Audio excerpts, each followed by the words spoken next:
Hi, back again to share another recipe with you. Today I'm sharing how I make gluten-free potato cakes.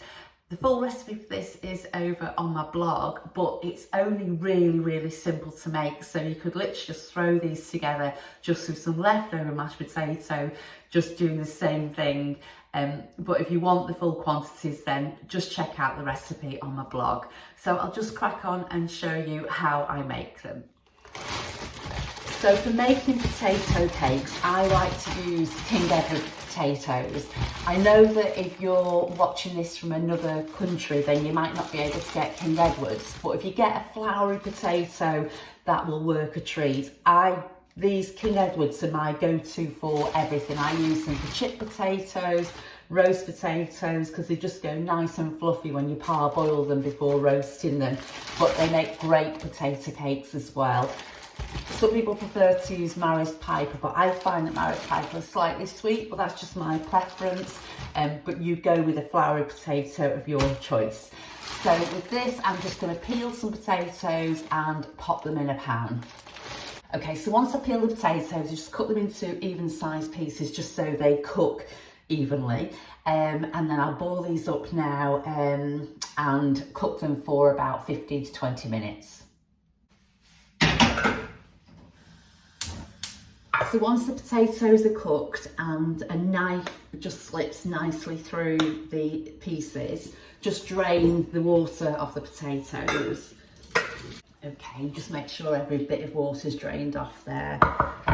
And then to the pan, I'm just going to pop some butter. So I'm using block butter. I'm not sure whether it's salted or unsalted, but depending whether it's salted or unsalted, it's whether you'll need as much seasoning then later on. So just going to use that. Don't be tempted to add any milk or cream to the mixture, to the mashed potato, because it'll be, if you do that, the potato will spread out more when it cooks. So just by adding butter, it's enough in there. So I love how fluffy that King Edwards go. So nice. Right, okay, so when it's nice and smooth and lump free, I'm just going to season that now with some salt and pepper. So got some salt and pepper. I know it's absolutely bizarre, but it's one of those things that you do just have to double check that there's no may contain ingredients. I've sometimes been caught out with particularly pepper. You can sometimes find that, due to how it's been produced, there's may contain advice on there, so just double check. Okay, so I'm just going to check that for seasoning. A little bit more salt.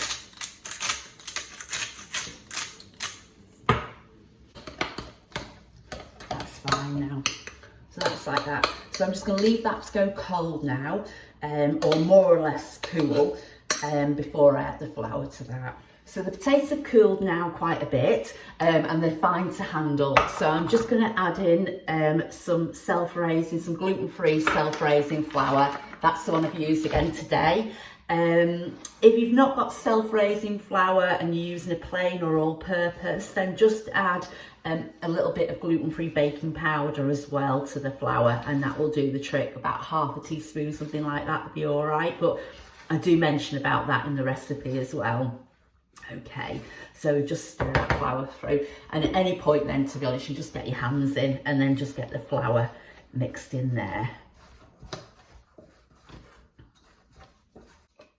Okay, so once all the flour's incorporated, you can just start making the potato cakes. I'm just going to heat the oil up now, just so it's heating nicely, so it's nice and hot in the pan, and it's all good to go.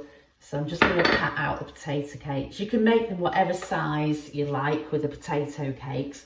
I generally go for like sort of this sort of size, but it's entirely up to you. So if you want to do it's like little starters, you could go little teeny tiny ones. But as I say, it's entirely up to you. If you find that potato is breaking up a bit, just squish them in a little bit. That one was breaking up a little bit, so I'm just going to squish that back together again there.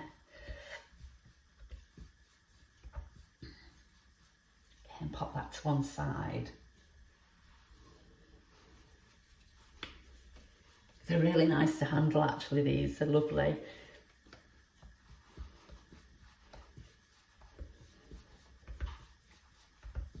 And potato cakes as well, you can make them beforehand like this and then just pop them in the fridge. And then they're good to go. And you can also freeze them as well. So that's another thing, you could have them on hand in the freezer. So they're lovely, as I say, they're lovely to make, nice and tactile. There we go. So I think I'm going to do 4 and then cook them off. And then my plan is to show you a couple of things that I serve potato cakes up with. You can use the mixture like this if you wanted to add, say, like tuna or salmon and other flavourings as well. Then you could make like fish cakes as well with this base mixture. And also as well, if you wanted to make like crispy potato cakes, all you need to do then is just coat these in flour, beat an egg, and then some gluten-free breadcrumbs, and they would work a treat. It's like a crispy potato cake as well. So I'm just going to pop these in the pan.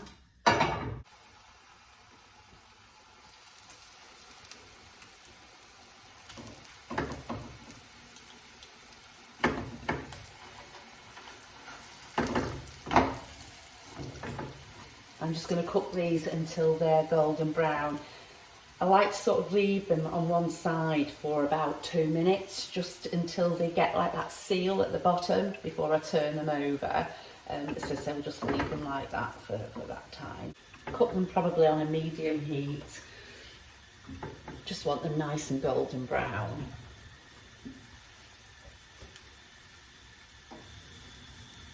Turn it up a little bit. I can't remember if I said before, but I just heated a little bit of the veg oil. You could use like a spreadable butter and things like that, or a bit of veg oil and butter if you want to you know, incorporate more butter flavour in there, then that will be fine. I sometimes quite like to spread a little butter on the cooked potato cakes. I think they're really nice like that. If you want to just keep them simple and enjoy them like a couple of potato cakes with some gluten-free bread and butter, then it's nice like that. Gently turn it. There we go. So by leaving it just that little bit, it's just giving them a chance to get golden. But obviously, because the potato's cold, you do want the potato to cook through. So what I'll do is I'll let that other side brown, and then I'll keep flipping them a little bit as well, just so the potato cooks. But in a moment, I turn that down as well. Once the side's brown, I'm going to turn this heat down just so it heats the through. Especially as well, you know, making sure the heat is through when they've been in the fridge. I mean, these potatoes weren't completely cold, but if they get completely cold, then you want to make sure that they're heated up well. You can as well, once they get where they're browned on both sides, if you've got the oven on, say, you can keep them warm in the oven or heat them through further in the oven as well. Okay, I can see that smoking a bit, that pan, so I'm just going to turn it down so I feel they're going to catch. The last time I made these, I made them in a pan that wasn't non-stick. I would definitely advise you to use a pan that's non-stick like this, or one that you know is reliable and something won't stick to it, because you do get a better result when they come like this.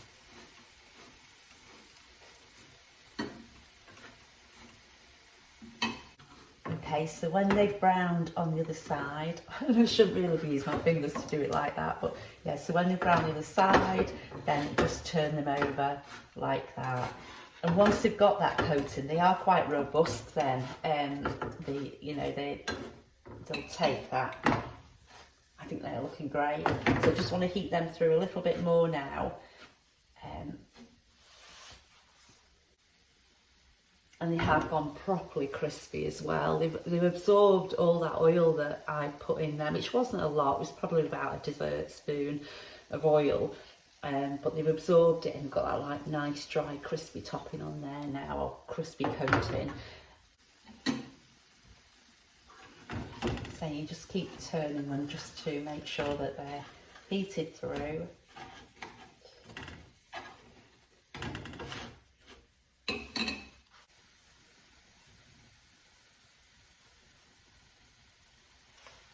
Okay, so they're fully cooked now. So I'm just going to transfer them onto a tray, and I'm going to keep them warm in the oven because I'm going to pop together a few things just so I show you what I serve potato cakes with. So there really is an abundance of things that you could serve with a gluten-free potato cake. It's entirely up to you, but I just thought I'd show you a couple of things that I would do with them.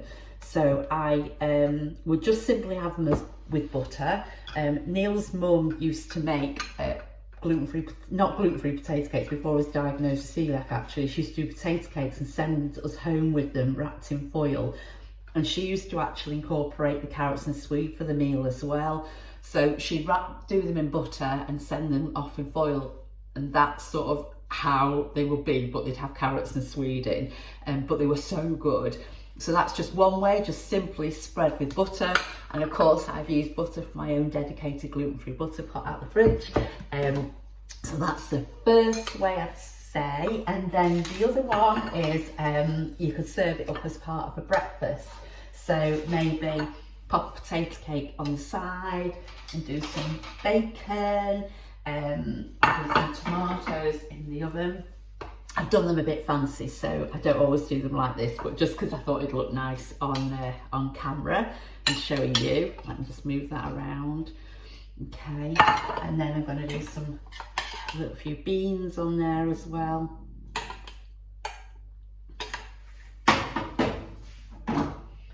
And then pop a fried egg on there as well.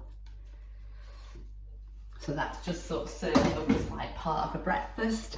So like that.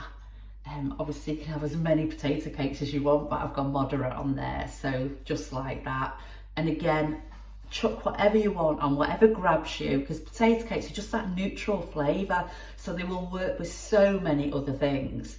So there we go, that's as a breakfast. And then finally, I'm doing it with, and it's really nice like this. I'm all over the place a little bit here. I hope I'm showing you properly. There we go. So with this, I just do I've wilted some spinach down in a pan. So literally just put spinach, fresh spinach that had been washed into a pan, a little knob of butter, and then just wilted that down. And with that, then I just put a potato cake on top like that. And then an egg, which is a little bit well done, the egg. I mean, you could do a poached egg. I've gone fried because I'm not great at poaching. Neil's good at poaching, but I'm not. So let me give that a little wipe. Okay, it's a bit greasy on there, but it's only just to give you a bit of an illustration of what to do. So with that then, I put some cracked pepper on top of that. It's quite a fancy lunch that. Well, it looks fancy, but it isn't really at all. And then, to give it lots of lovely flavours going on, I use Lingham's chilli sauce, and there's no gluten containing ingredients in that particular one, but always check just to make sure it's all good to go for you. And then I just drizzle that over the top. It's so nice, like that. And then that is just a great combination, cutting through your egg, you've got your potato cake, and then your wilted spinach underneath. Okay, so that went from just a humble potato cake to something that you can make really, really fancy. The choice is entirely yours. As always, thank you so much for watching the video. Don't forget to give me a thumbs up if you liked it, and I can get more videos shared with you. And I look forward to being back again with you really soon. Take care, and oh yeah, and don't forget the recipe is in the link below, so just click on the written description. And I'll see you again soon. Bye for now.